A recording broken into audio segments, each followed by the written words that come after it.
Okay, well, let's get started. We're running a little bit late. Okay. So I'd like to welcome you out to CHASEN. Is there anyone that's here for the first time? I'm out of town. Okay. All right. He's wearing a good shirt. All right. You've been down to Santa Cruz or Capitola, yeah, Pisa Mahart, right? Okay. As far as the treasurer's report, it is on the agenda, so I'm not going to really get into that. And then, who attended last month's tour of the police station? Would you like to comment? I really enjoyed it. Well, good. And our lieutenant here, Lieutenant Herman, is the one that helped put it together.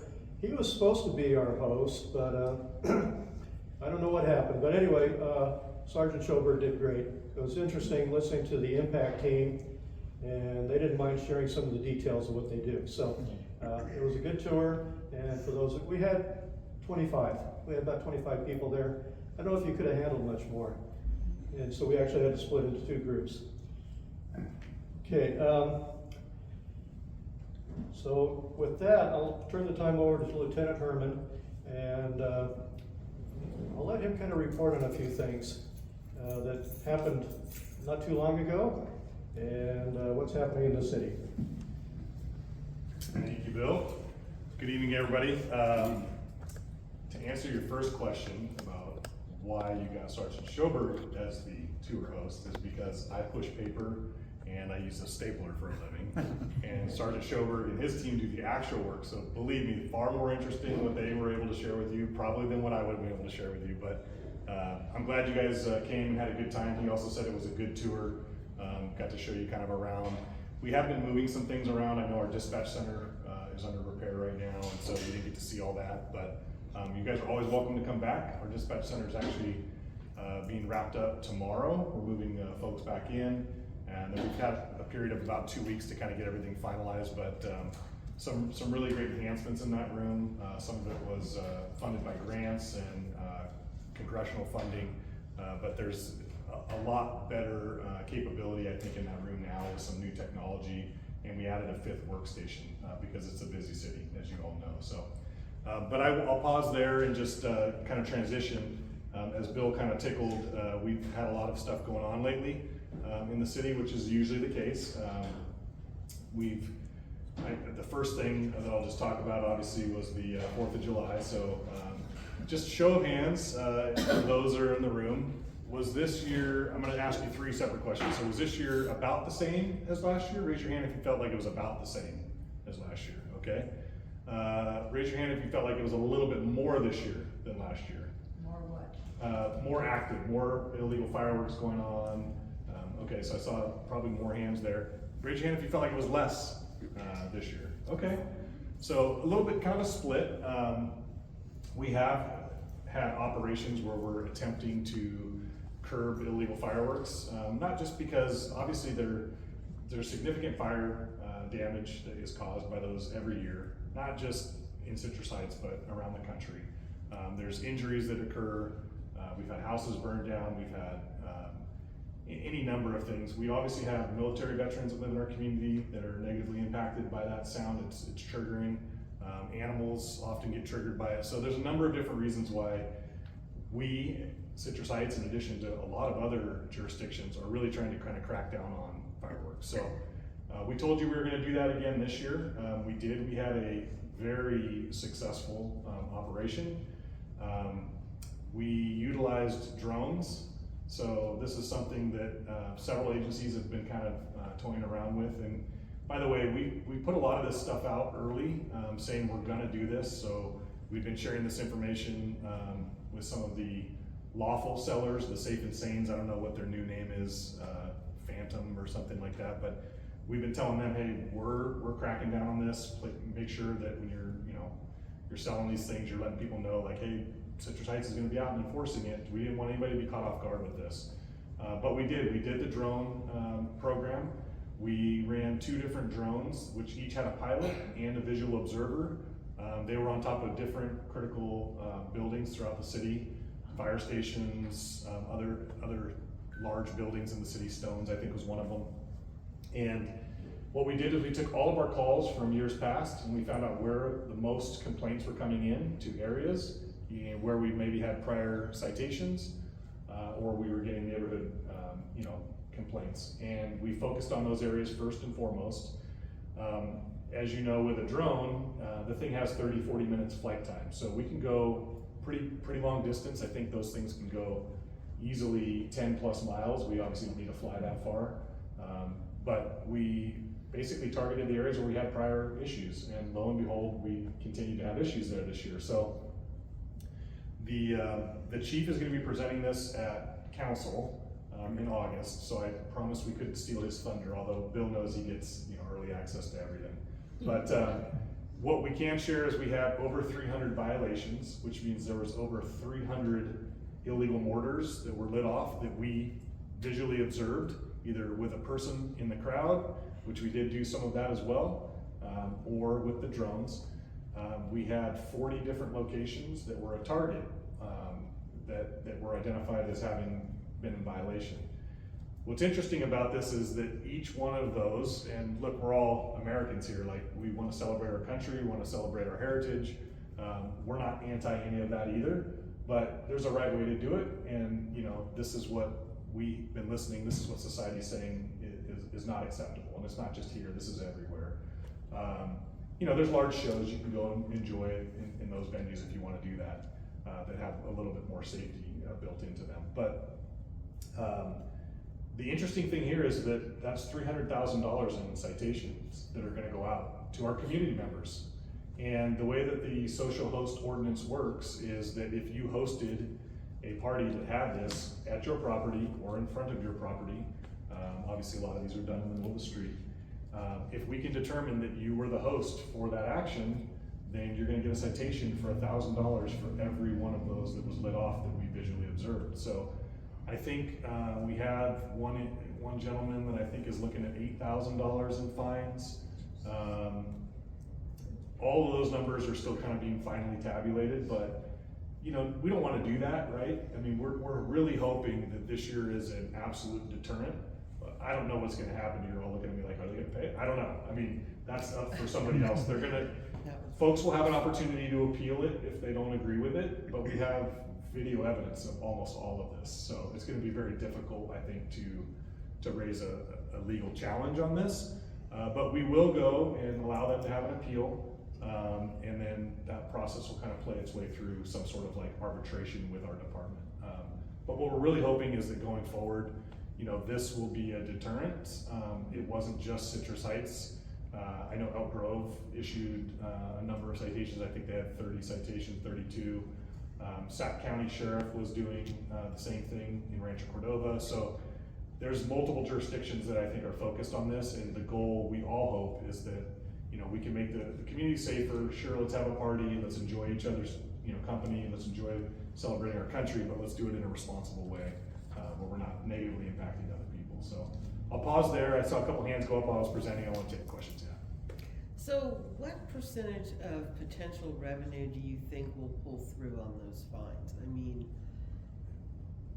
in my experience, there's a lot of people that are in economic hard times, and I mean, you could bill anybody for anything, whether they can pay it or not, or whether they will pay it or not. Another story. Can you just talk about that? Yeah, I mean, I think so. What you're kind of tickling there is this an economic revenue generator? That would not be.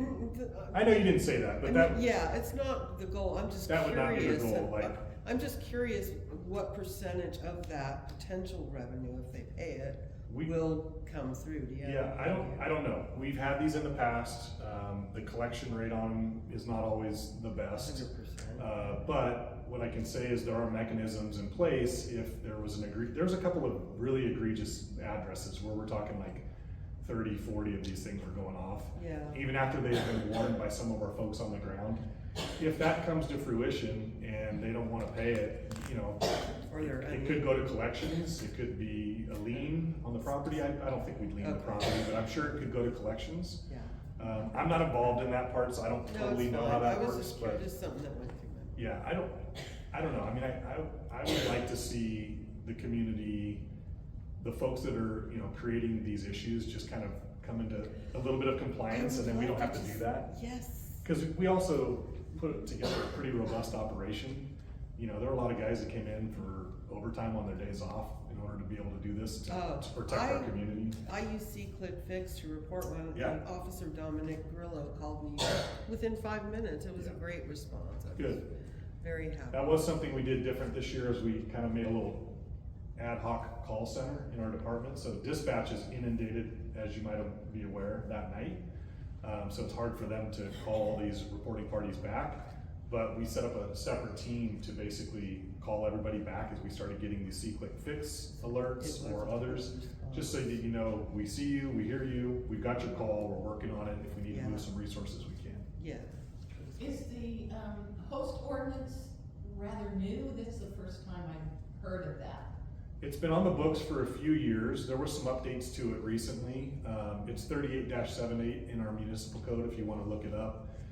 There's obviously more detail there, but it's been around. I don't know if you know that, Jeannie, but it's been around for probably at least 3 years. Well, since it was there when I was there. Okay, so maybe even longer. Yeah, and I don't know that it's always been top of mind, but I think as society has gotten a little bit more aggressive with these things, I'm sure you guys all saw the videos I've seen. There was I think it was in Orangevale, there was a guy who laid a mortar sideways. These are meant to shoot straight up. He laid it sideways on the ground and lit it off, and then it basically shot straight along the ground until it got to its height, which would have been distance in this case, and then exploded. But it's on the ground, and I mean, in that case, you're shooting a projectile that explodes at something or someone, so they can be pretty dangerous. Yeah. So, I mean, I know at one time I saw at least 6 drones over my neighborhood. So, have people sent you their footages too? And can that be legally used? So interestingly enough, with 38-78, I think all you have to do is attest to us as a citizen or community member that you observed this violation. You don't have to necessarily prove it. I don't think we have any outside video that has come in as evidence, as you're suggesting, but if you were to call in and say, you know, my neighbor Steve is lighting these off, even if we don't see that, it sounds like we can act on that in the municipal code ordinance. So Well, the reason it's I'm not asking- I mean, we have one neighborhood that, I mean, they're just going all night. And there'd be 3 and 4 drones sitting around there just recording like crazy. Yeah, so it's probably theirs. It could be them filming their own show. Okay, but I'd see them coming in from different areas. Okay. Once they started, everybody started congregating. Well, so- you know, the other thing is the media is using drones more and more, so there are, they call them stringers, what's the right word? These freelance guys that drive around and they basically try to get to a critical incident as fast as they can. They throw their drone up. There's nothing illegal against that. They're trying to capture as much video as they can. They're gonna turn around and sell it to the news organizations. It's very popular down in LA. We haven't seen as much of it up here, but that is something that exists. Mine was kind of on the same line as Bill's. If videos were sent in from a homeowner who witnessed this, do you guys use those? Sure. Because we observe people shooting Roman candles at cars going down Old Auburn. Yeah. And like the C-Click Fix app, I mean, that's just you attesting that you observed this and where it is, and then we'll work from that information. Alright. Yeah. The other thing I'll just briefly mention, we're doing a trial right now with a product through Flock Safety, which is called Raven.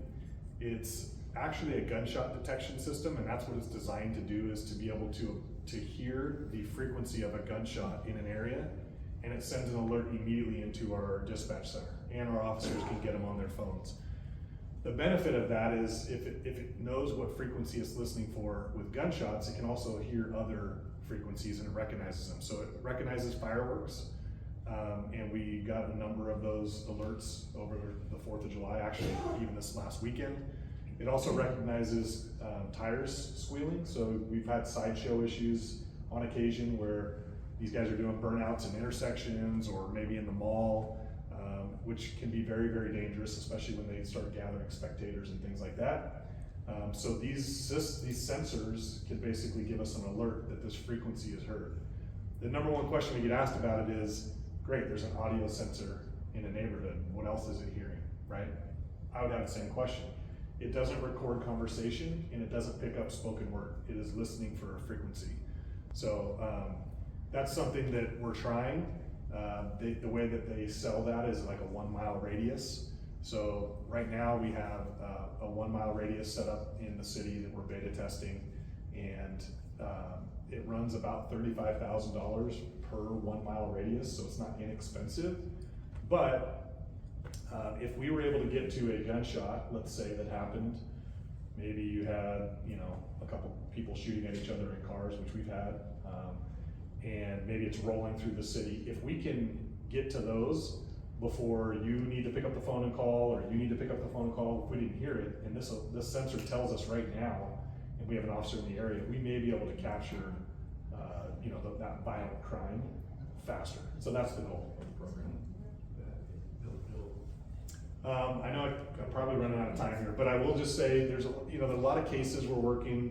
Bill also talked to me about maybe sharing some of the cases. I'm overseeing our investigations unit, and we're focused on organized retail theft. I've talked about that here before.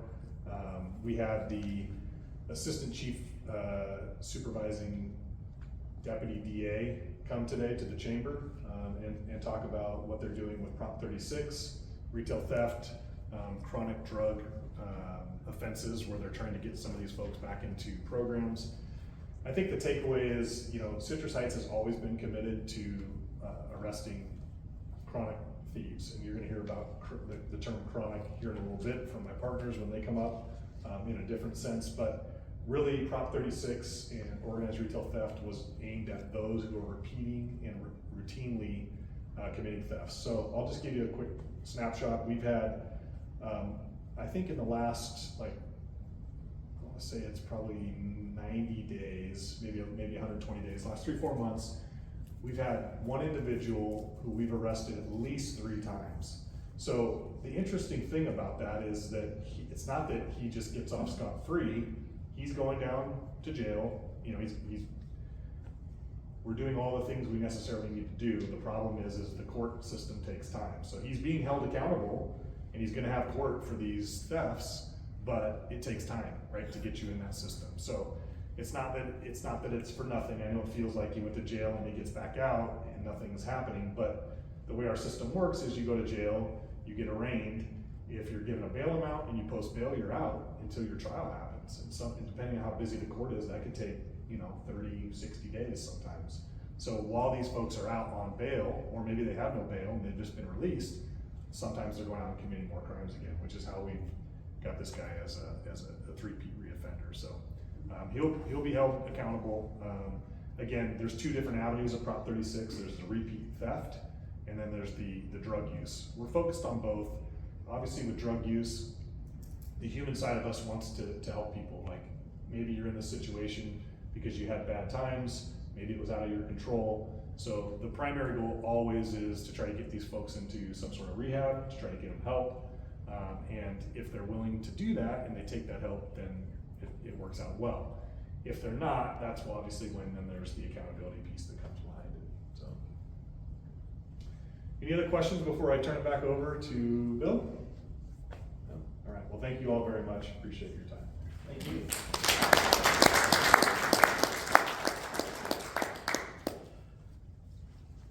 So just before I get into our main speakers, I had an opportunity to attend city council, and so the report was given basically, real briefly as far as the violations and so forth.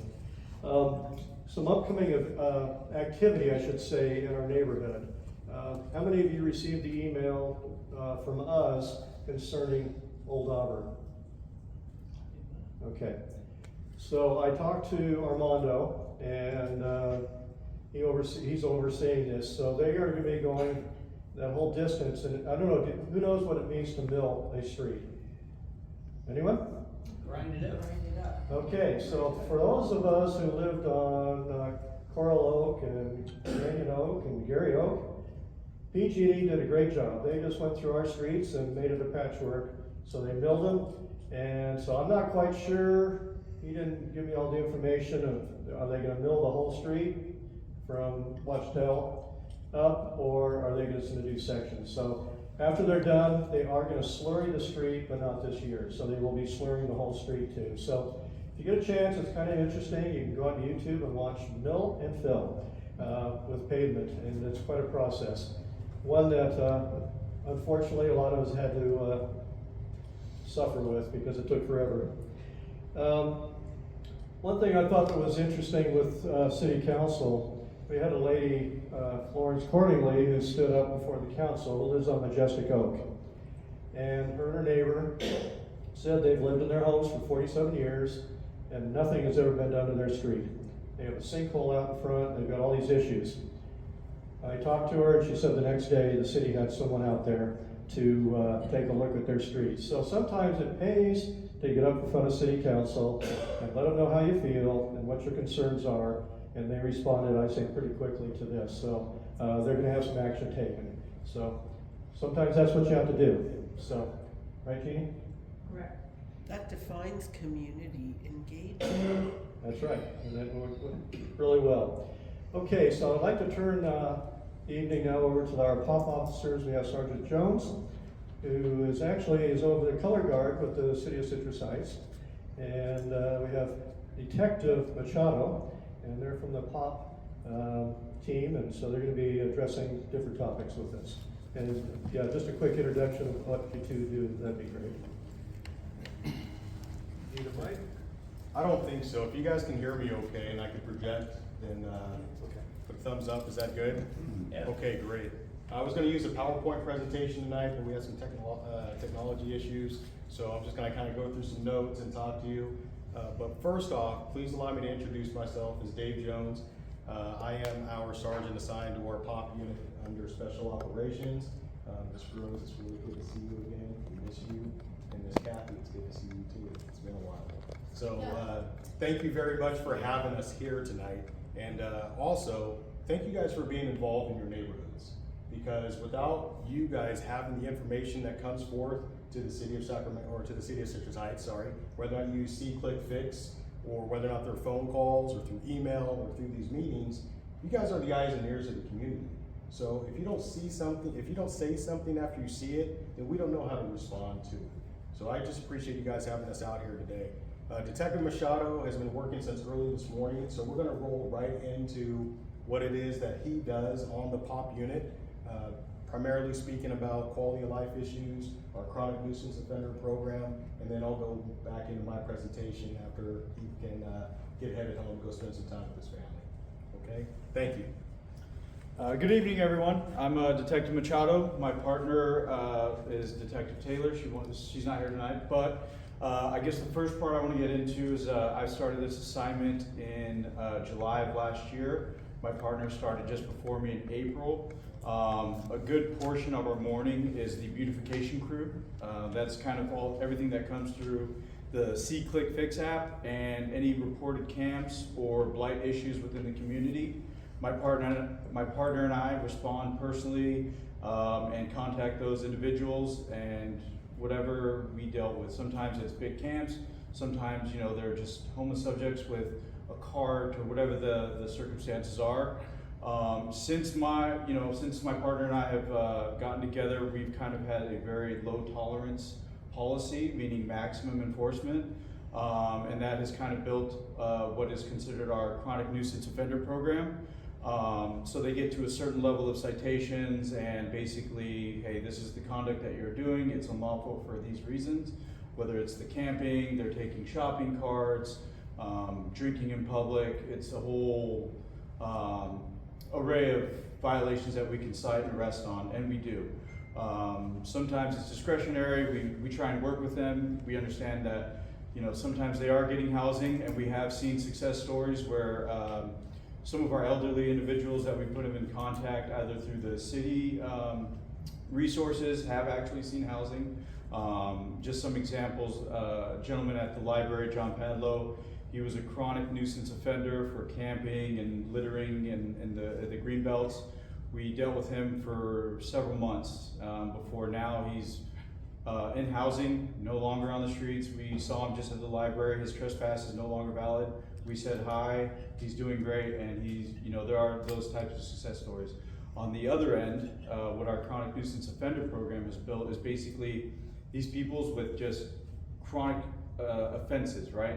We cite them, we arrest them, sometimes we do take them to jail, they get out and they continue this behavior, which obviously as community members, you find unacceptable. My partner and I take it personal as well. We don't accept it, right? If there are violations that we can cite for and arrest for, we do more times than not. And what that has done, and hopefully you guys have seen it, because since I've started in July, I think some of the hot spots that we've seen and we're going to are no longer there. A lot of these offenders that we started to cite and arrest are now incarcerated or in rehabilitation or out of the city. This is a place they know where their behavior is going to be tolerated at a very minimal level, and we aren't seeing them. So one example I'll give you, and this is because it's in your area, is a gentleman by the name of Joshua Goldsboro. He always had his stuff kind of McDonald Field right here. He was always on Antelope Sunrise. You can find him if you want, but he's not going to be there. Okay, he's currently incarcerated partially because he was a part of our chronic nuisance offender program. He did spend some time in jail based off all those violations, plus other stuff that he's dealing with. So I can assure you, if there's any questions, or as my sergeant said, things that we don't always see because we proactively go out every day, we kind of know where the problem areas are. Otherwise, they get reported to us by community members, by our supervisors. We hit those spots, and we found a lot of success with identifying the problem, addressing the issue at a very low tolerance level, and seeing success. Like I said, places that we used to go where there was always camps or always blight issues, people with tons of property on the curb, and just something I wouldn't want to see in my own community. It's not gone, but those major offenders are, I would say, for the most part, dealt with. Now they come out, we get called, we respond, and we try and deal with that accordingly. Whether it's continued violations, and now they're on our list, they know who this person is, what they've already done for the community as far as violations, and we follow up on that. So also, yeah, with that, I think there was another gentleman up at the Coffee Bean. He was at issue for a few months. He's no longer there. So like I said, we do the best that we can. We do have the email address that if you guys have any concerns, it's pop@citrusheights.net. You shoot an email with maybe something that we haven't found or just a community issue that you guys are dealing with. My partner, Detective Taylor, and I look into those, and we kind of delegate the workload to make sure we're not either of us are getting overworked and trying to stay on top of everything. So if you guys have any questions or any concerns, maybe some things that we haven't addressed, we can discuss that too. I know here, Antelope and Watson, we are very aware of kind of the loiterers that hang out in that area. We've been doing a lot of patrol checks these last probably 2-3 weeks for just this Antelope Sunrise corridor, because we do understand, sometimes there is a limit on what we can enforce. It is the public, so if there's nothing, then we kind of just best advise them to correct their behavior. Otherwise, once we catch them, they're going to get cited and or arrested. So, yes, sir. Our city navigator, do you go out with her at all? So we don't go out with her. We do refer a lot of our homeless population. We have cards that they give us that we, hey, look, if you need resources, I personally can't do much for you, but what I can do is put you in touch with these people. So when we do write up these cases, part of our diligence on that part is to just say, has this person reached out for any resources? If not, then that is noted in the report that, hey, look, we keep citing and arresting these people for unlawful camping or littering or whatever the case is, and we provided them this card, but they're not doing anything on their end to, hold themselves accountable. And that's noted in the report when we write these chronic nuisance offenders. So we do work with them. And it goes both ways. Sometimes they have questions. Have we seen this person? I have housing for them. Cool. We'll go out. We know where they hang out. We try and find them. And that's one example for Mr. Padlow, who was a big issue, kind of Auburn, Van Maren for a while. And I think they were part of his housing the first time. He got removed from housing. And then we found another part through the Adult Protective Services where we were able to get him housing within a couple of weeks. So. Any other questions or concerns? And then again, there's that email if something comes off later. So I know this is kind of geared more towards our community, and we're all neighbors in this room. But I think the other thing that Detective Machado and the POP unit have done a really good job with is with our businesses in the community as well, and certainly in the Sunrise Marketplace, which has obviously been a big topic here lately. So what he's talking about is just a small piece of it. He's doing all of that with his partner 5 days a week. Sergeant Jones supporting that, and then they're also out meeting with business owners, trying to find ways to remove obstacles if these same types of light issues are happening in front of businesses and if it's impacting the business. So it's really a multi-pronged approach. I know he's kept his presentation short, but they're really doing a lot, and certainly the department is extremely proud of the unit. one thing on that, we pushed a letter of agency. We've definitely partnered with businesses that are having these chronic issues, especially Sunrise Marketplace, where it's just constant, calls for service every day. That's kind of taking away from control. That's kind of where we've tried to take that responsibility away from them and providing them a letter of agency form, which says, now the police can act on the business's behalf to identify these offenders and trespass them. Now, if you return, okay, that's fine, but we're gonna arrest you for it, right? So that's just more on the accountability part. And us again, kind of going out, finding, the problem areas. Okay, this, I think, one example, Madison and Sunrise, there's the Black Bear Diner, that whole shopping center, there was a ton of issues with transients there. And what my partner and I did was gathered with the property owner, identified them, got our letter of agency on file, and then just started hammering it, right? And then again, they don't want that exposure. They don't want to see us because they know they have warrants so they could go to jail, and that's what we've tried to been enforcing. And so they go somewhere else, right? We're trying to do the best that we can with what we have. So hopefully you guys have seen that. And like I said, thank you for your time. Thank you.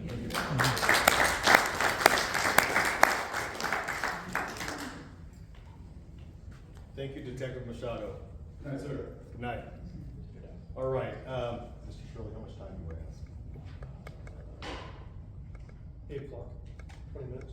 Okay. I'm gonna tailor this presentation, basically kind of jump right into some tips to keep your homes safe, all right? And really what I want to get down to is just some common sense, very simple solutions that are extremely practical, so that way you guys can feel safe in your homes, a little peace of mind, if you will. It's vacation time, summertime, people are leaving to take off and get out of town. I want to try to give you guys some tips as well, so that way you can share some information with your neighbors, the people on your block. So first off, let's talk a little bit about what the POP unit does for our businesses and our homes. So has anyone heard of the term CPTED? CPTED, C-P-T-E-D, crime prevention through environmental design, right? So what we're trying to do is change the environment of the business or the home, so that way people don't want to hang out there and cause problems. One of the biggest pieces of advice I can give you for your house or for your business is crime hates the bright, keep the lights on at night.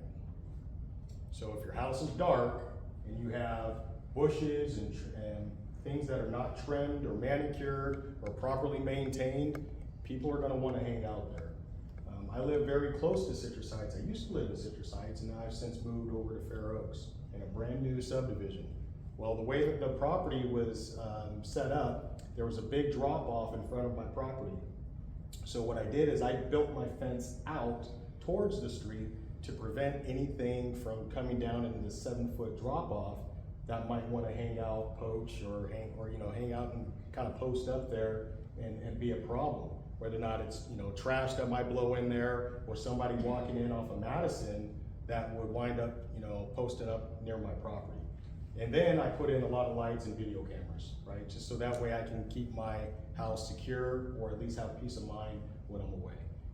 So I'll talk to you about some of that stuff. But first thing, we have to scan the area, right? We have to take a look and see what these issues are. Then we have to analyze, all right? So what we're trying to do is understand the causes of certain issues that are happening. What the POP team will do next is we'll talk about responding to these types of issues and put out basically a plan of how we're going to attack these issues. And then at the end of it all, because sometimes not every problem gets a solution, we have to try to reanalyze and see whether or not it worked, right? So you guys can actually do the same thing with your homes. If you've had problems in the past, think about it and see, well, how did this happen? Was my door locked? Did I have an alarm system? Did I tell my neighbors to keep an eye on my property when I left for work? Or do people know my patterns, my routines? So those are the types of things that we're going to talk about tonight. So the first piece, we'll just talk about residential burglaries. Okay, I'll try to keep it pretty simple because this is something that affects us all. If you've ever had anything taken from you, you feel like it's a violation of your privacy. I had some things stolen from me once, and I swore that if I ever caught the guy, that I'd hold him accountable for it, right? Whether or not it was CDs from my car, if we go way back in the day, or just a simple receiver that I used to connect my boat to my truck. I go out there to take my kids to the lake and hook the boat up, and somebody stole the receiver and everything out of my truck. And I had to go over to O'Reilly, put us back 45 minutes to start our trip. Thieves are just a problem, right? And they don't just stop at one, they keep going. So what we have to do is harden our targets and make it difficult for thieves to want to take things from the people that have something. So identify the patterns that are in your residential neighborhood. We can do this and as a POP team, we do this by reviewing police reports, neighborhood watch updates, which we are looking to bring back into these communities. This NA association meeting is one of the key ways to start bringing back neighborhood watch. And then of course, community feedback. And what I spoke about earlier about being the eyes and ears of the police department, what you see on your streets, what problems that you have, we have to know about it so we know how to respond and come up with this plan. Some of the things that we're looking through on burglaries are like repeated break-ins through side gates, or maybe even package thefts from the front porches. We're going to analyze and ask these questions. Why are certain homes or areas being targeted? A few years ago while I was in detectives, we had a lot of Second Amendment people that were very fond of their firearms, however, also very patriotic. And we spoke about that earlier for the 4th of July piece. However, people were flying US flags in front of their house, right? I have one in front of mine. There's a group of punk kids that found out through social media that people that fly US flags in front of their house are 2A amendment supporters, and they probably have guns in their home. So just like this TikTok challenge of stealing Kias and everything else, social media spreads like rapid grass fire, right? Like a rapid fire. And now these punk kids figured out that they were going to try to break into people's homes that are flying US flags and go in there and steal their guns. So Dangerous. very extremely dangerous, right? It's like probably the last home you want to break into. But again, these are how these things happen. And some of these burglaries that were investigated, people lived in this neighborhood, this area, but their homes weren't locked. There were no alarm systems. Guns weren't secured in safes. Okay, so now there's guns out in the community. Were the kids caught eventually? Sure, yeah, a couple of them, because they always snitch on each other when they get in trouble. But the problem is if we don't harden and secure our targets, then you have to expect for these things to happen to your property. And right now, I mean, we just got through Amazon Prime Days and deals. Getting a Ring camera and a Ring alarm system through Amazon is super cheap, super easy. You don't have to hardwire anything. You just pop them up, get them in your house, get it to your phone, and I'll talk to you about a little bit of that piece too. So that way we can all try to help each other. If you guys capture the suspects on video, we have facial recognition software that can get these people identified. If we can find out a path of travel, we have flock systems and automated license plate readers that can track these people through the city and possibly other areas within our region, so that way we can hold them accountable and then tie all these crimes up together. But we need starting points. Our response. We talked about video surveillance cameras, but motion sensor lights. We want to make sure that we strengthen locks and window reinforcements, bars in your windows. I know it's not aesthetically pleasing. I have wooden dowels in mine. I have a modern style house, it's a brand new home, but I want to feel secure. And the reality is, a lot of the people that are living out there on the street, regardless of how big your heart is, have backgrounds in construction. They were former glaziers. They know how to push and slide windows open just right to take out the whole pane, silently get into your home, and steal what you have.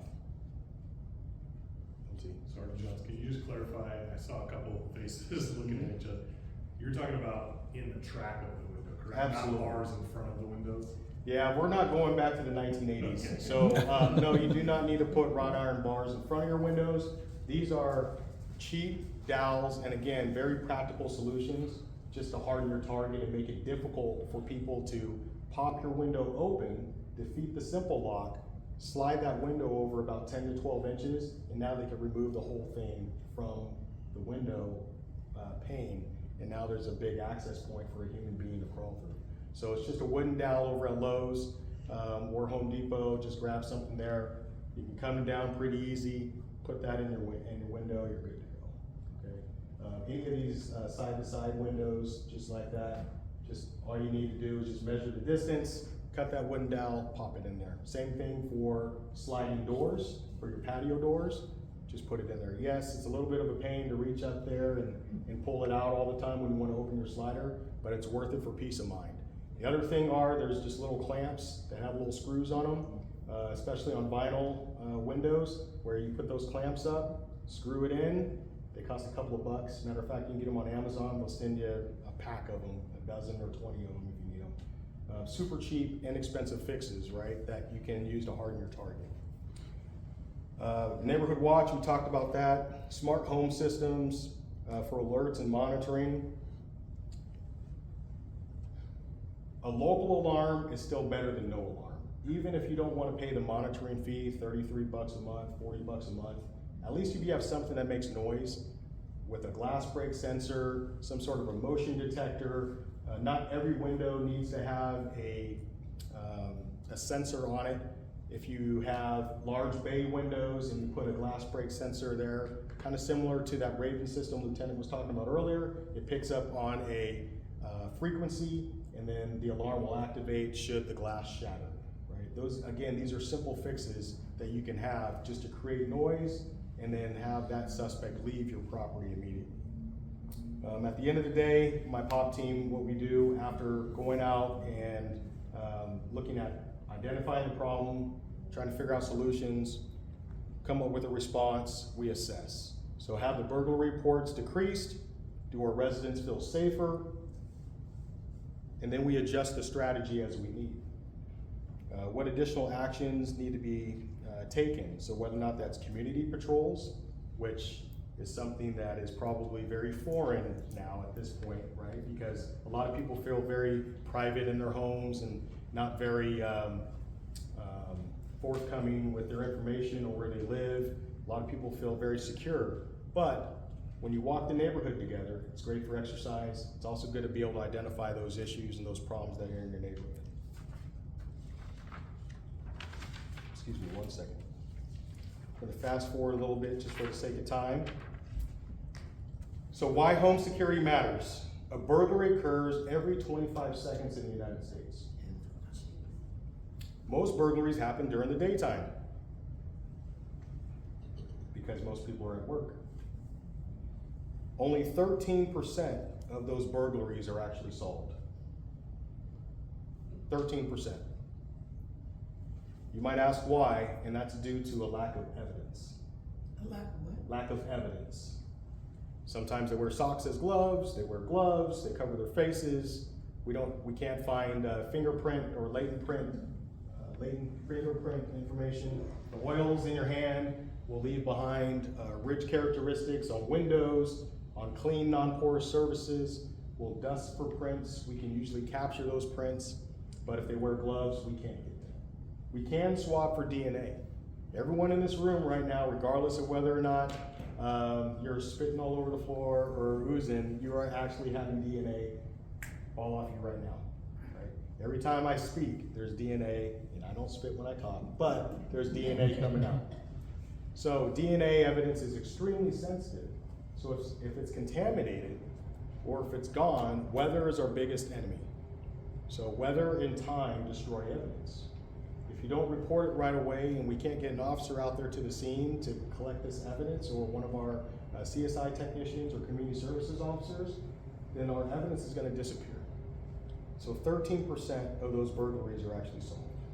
Common methods: unlocked doors or windows, forced entry, crowbars, tools, people breaking glass, using hidden spare keys. Again, we'll talk about patterns. So if you're one of those people that likes to leave your back slider open just because it's easier for your grandkid or your son to get into the backyard when you're not home, those patterns are going to be picked up. Expect to be taken advantage of. Kids talk to other kids, they tell them what cool video games they have at the house, then those kids tell these kids, now their friends are robbing you. That's how it works, right? If you keep going underneath the same rock to get your hidden key, and somebody sees it in passing, expect to be taken advantage of. So you have to change your habits. You have to change your patterns. Does anyone here live in an apartment complex? No? Okay. One of the other reasons why apartments get targeted so much, even if they're gated, is because the next thing you know, someone's tailgating that resident into the apartment complex, and then they're getting access there. So we want to make the home less appealing to intruders. We want to know when something is happening. The idea behind the sticks in the windows, the clamps, the alarm systems, a dog. Dogs are great deterrents. There was a burglar back when I was in detectives that we arrested. I interviewed him for several hours with another detective. His name was Levi Pierce. He's still in prison. Came over to us from Hawaii. Thank you very much, Hawaii, for leaving your parolee in our hands. Anyways, he loved committing burglaries. Well, he hit the Indian River neighborhood, the neighborhood where I lived. He even knew that there was a motor cop that lived in the area, but I was now a detective, no longer a motor cop. This is how keen this individual was and how in touch with just this local neighborhood. He wasn't going 30 miles away to commit his burglaries, he was doing it right there. So not only did he hit Indian River, he hit some of those other homes over there off of Van Maren that kind of back up to the Foothills Golf Course and the cemetery. Long story short, his MO was breaking into homes while people were home. He would watch them, watch their TV shows. He would sit and smoke a cigarette in the creek bed of these unsecured backyards, because everything back there is off the creek bed. He was not a transient. He was not unhoused. His apartment was right on Verner Avenue, right on the border of our city. I think there were over 26 homes that he actually led us to after we captured him. And the only way that we caught him was because one night, on a rainy night, he liked to take his Birkenstocks, and he left one Birkenstock at the scene because he took off and ran out of there. He would watch people in their beds. He actually took a firearm from a retired service veteran on the other side of 80. He would use the culverts, the dikes, and the different creek beds to go back and forth between I-80 and our jurisdiction. It excited him to break into homes where people were living. These people exist, we don't live in a bubble. There's also one common factor here. No dogs. He said he would not go into homes that had dogs because they're unpredictable. Said he wouldn't go into homes that had alarms. He said he wouldn't go into homes that he didn't know the pattern of the person who was living there. All three things that are talked about across FBI statistics across the country for keeping your home safe. All these people had the same pattern. They all had the same unsecured access, no alarms, no dogs. I like cats too, but they don't typically deter criminals. So in short, that's just from a real investigation that we conducted when I asked why was he selecting these homes versus others. Exterior security tips, lighting, motion activated lights around entry points, landscaping, trim your shrubs and trees near windows and doors, fencing and gates, secure your boundaries with locked gates, and then visible cameras and signage. Let people know that they're on camera and that you're watching. Install deadbolts. The strike plates, typically the screws that go into those strike plates for homes are pretty short. Put longer ones in there. Longer bolts to get all the way into the frame and not just in the door jamb. That little piece of wood there for that door jamb and for the door frame, it's actually pretty thin and easy to kick open. Very simple, inexpensive fixes to secure your homes and your front doors. Use solid core or metal doors. I know we love having glass and different designs in our front doors. There's some good curb appeal there, but it's very easy to smash that glass out, reach in, unlock the door, and get in there, right? So if you don't have an alarm system, or if you don't have a certain window film over your glass to prevent people from breaking your glass, then you need to have a solid core door. Smart locks. Currently, my home is alarmed by Republic Elite. Republic Elite integration has smart locks. I can control the access to my home with my phone. I can unlock my front door. I can turn my porch lights on. I can do all these different things through their app. They came out, installed the alarm system. I can even control my thermostat, interior lights, and everything else, right? So using technology to my advantage to change what might appear to be a pattern. Now I'll tell you, for the most part, every day I work 8:30 to 6:30. My truck's not in the driveway. But when people see my lights coming on at different times or my TV coming on at different times, because I'll play music and things like that, if they're trying to pick up on patterns, whether I'm home or not, they don't know. Maybe I took my motorcycle to work today. Maybe my truck's left in the driveway when I go on vacation, so that way people think that I'm home when I'm gone for a few days, right? So again, just trying to change this up. And it's not because this is something that I read. This is because these are people that I've talked to in the past and people that I've arrested that have used or taken advantage of people because these things were not happening. So I wanted to share that with you so that way you guys have that information real time. Let's see. Again, for the sake of time, I'll fast forward a little bit.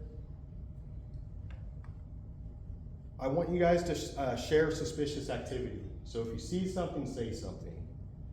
We have Nextdoor, we have Ring, just different platforms that are out there where there's suspicious activity that's taking place. Put it out there. If you don't want to let the police department know, at least let your neighbors know. Ask your trusted neighbors to watch your home while you're away. Exchange phone numbers with the people behind you, left and right, and across the street. Everyone feels safer when they know who their neighbors are. That's a plug for National Night Out. Yeah. First Tuesday in August, okay? But it's true. Everyone feels safer when you know who your neighbors are. If anyone has any desires to connect with Republic Elite integration, I actually have a contact with them, and I can get you plugged in with them so that way they can come out and do a free assessment of your home. One of the other things that I have in my home is an Invisalights project, and it's all done through my phone. It's an app. It's a great piece for me to be able to do security, perimeter lighting all the way around underneath the eaves. They paint match the tracks of the lights, so that way during the daytime you can't even tell they're there. But at night you could brighten up your house. If you want to set it up for St. Patty's Day, great. If you want to set it up for 4th of July, awesome. A pretty simple interface to use, but again, changing up patterns of behavior with a little bit of accent lighting to increase your curb appeal and the aesthetics of the home as well. So I have a connection there too if you guys are interested in that. And I can send that information to Mr. Shirley by email. Vacations, use timers for your lights and electronics. There's dawn to dusk lights that you can purchase through Amazon for a few bucks. There's timers that you can get for your lamps inside your home to get those for a few bucks. Hold or forward mail in your deliveries. Don't just let your deliveries pile up on your front porch.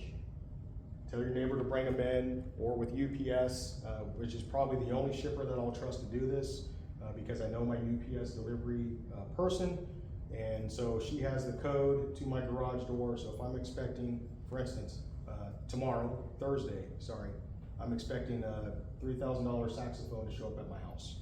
I have to work. So she has the code to be able to put that saxophone in my garage when it arrives. All right. So things like that. If you're expecting those important packages, have your neighbors bring it in or leave that code with that shipper.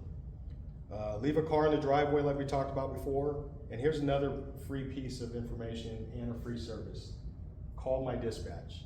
If you're gonna go on vacation for a week or a couple weeks, you're gonna be gone in Europe, traveling for a month, call us and have us request extra patrols. We'll put it on the board.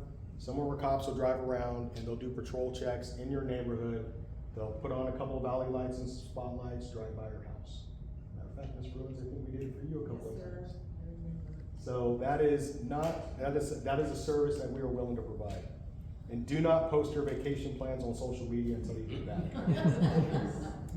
Keep an inventory of your valuables. Store important documents in a safe. Photograph or record your serial numbers or your items of value that you have. So if you have to claim insurance or file an insurance claim, that you have that information ready to go. Just a couple of statistics regarding the POP team, and then I'll be done, okay? But again, thank you for your time on this. So the POP guys, they've already handled over 1,100 calls for service since January. 935 of those calls were proactive on their efforts. They've taken 159 reports, they've made 173 arrests, issued 341 citations, and we are currently working on our 15th chronic nuisance offender case.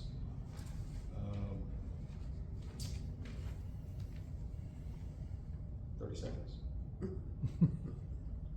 I gotta get some feedback here. Top 10 tips, I just need 10 from this group. There's more than 10 people here. For a safer home. Anybody? One. Video cameras to Yes, say sir. you're being recorded. Absolutely. Two. Alarm system. Yes, ma'am. Three. Sticks in the window. Great. Four. Trim down your shrubs. Excellent. Five. Lighting. Lighting and a dog. We'll use them both together. Great. Six. Lock your doors. Thank you. Absolutely.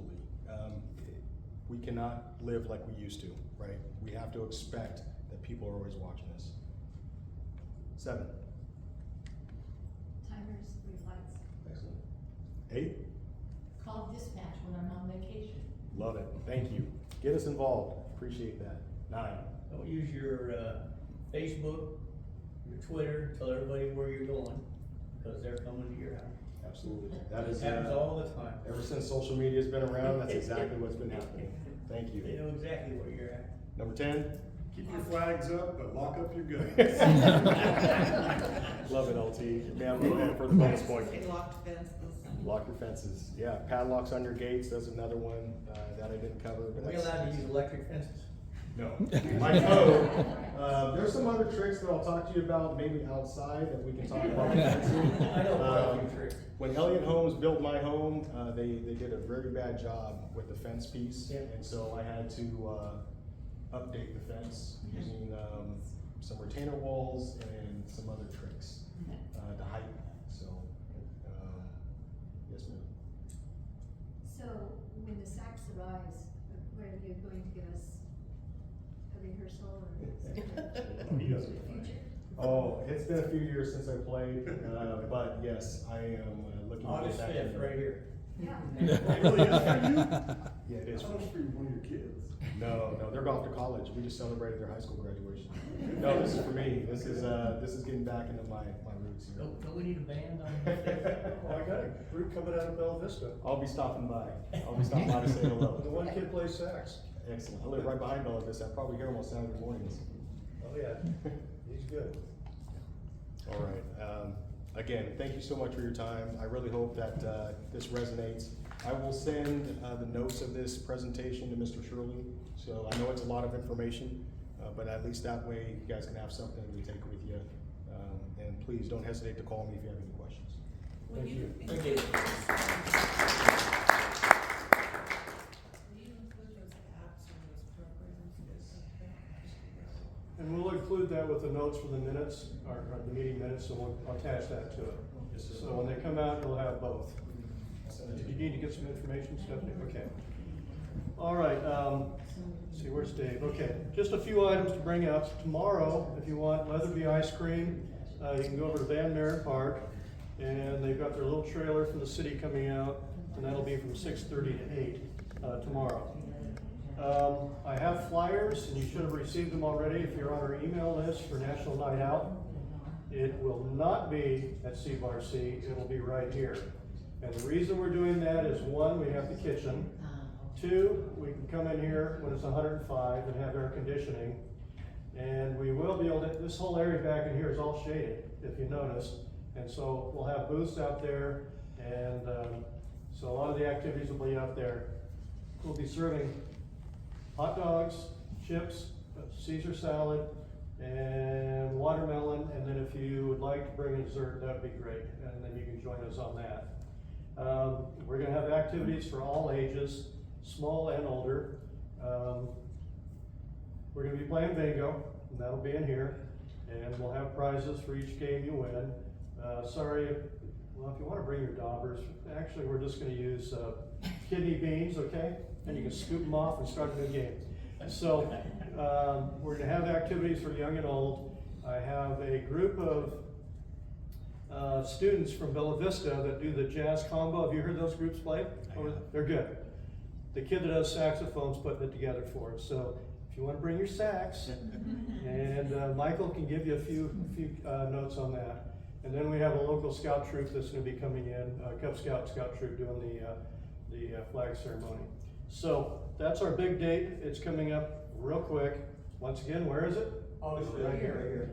Okay. On the 15th of September, just to go out a little ways, but I want you to put on your calendar, Citrus Heights calls, the Water District calls this their budget roadshow. So what does that mean to you?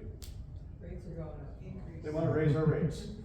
Okay, so last year I attended their meeting about, where their open meeting concerning the rate increase. It's when they voted on it. You know how many people were there? Was it 9? 9. Okay, 9 people. They got exactly what they wanted. They don't want you there at their meetings. They don't want you sitting there saying anything about the increases in their rates. So they came up to me after the meeting because I kind of made a stink. I said, why didn't you let the people in your districts know that you have this meeting? Oh, we sent it out in September. The meeting was in December. And I said, you couldn't put it onto your water bills, let anybody know? I couldn't find it on your social media. I had to go to someone who's on your advisory committee to finally get the time and date. So this is what they want. They don't want us there. So Hillary came running up to me afterwards. He said, please put us down. I said, you guys contacted me. I said, we could put you in September. You didn't have your presentation ready. And I said, well, I don't have time in October and November. So they got exactly what they wanted. So I think this year they're coming in early. They said they'll be here in September. But don't be afraid to look around your other water districts that are also receiving water from San Juan Water. check and see what their rates and start comparing them to what we have. So be prepared when you come in, and then we're gonna make sure that we know the date. So if you have complaints, you have that form in which you can state what they are. And they'll have the water board there, 3 people that vote yes on every bill, or every time they give you a budget. So it's a great opportunity. You know how I feel about it. And I'm sure every time you get your water bill, you're thinking the same. The 21st, we have Larry Fritz. You know Larry? So he's going to be coming in and talking about some of the history of the city. I know one presentation is about the bombs that were in Roseville. I don't know how many were there around during that time. So he's going to be coming in and talking to us at that. So that's it. Oh, you want me to pull it out? What do I gotta see? So we're gonna see who wins the big prize tonight. The last 3 numbers, 2, 6, 8. You got it. Here you go. So that's a gift card for Leatherby's, okay?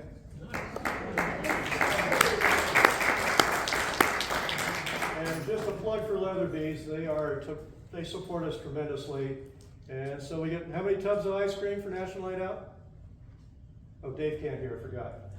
2 of the big How many ones. tubs of ice cream, Dave? 2. So we'll have Leatherby ice cream here. And Vanilla though, just give me vanilla. That's vanilla, we'll get some toppings. So anyway, thanks for coming. Thank you again, Sergeant. Tremendous presentation, we appreciate it. It's a good reminder of the things we should be doing. And so I appreciate it. I'm sure we all do. Thank you.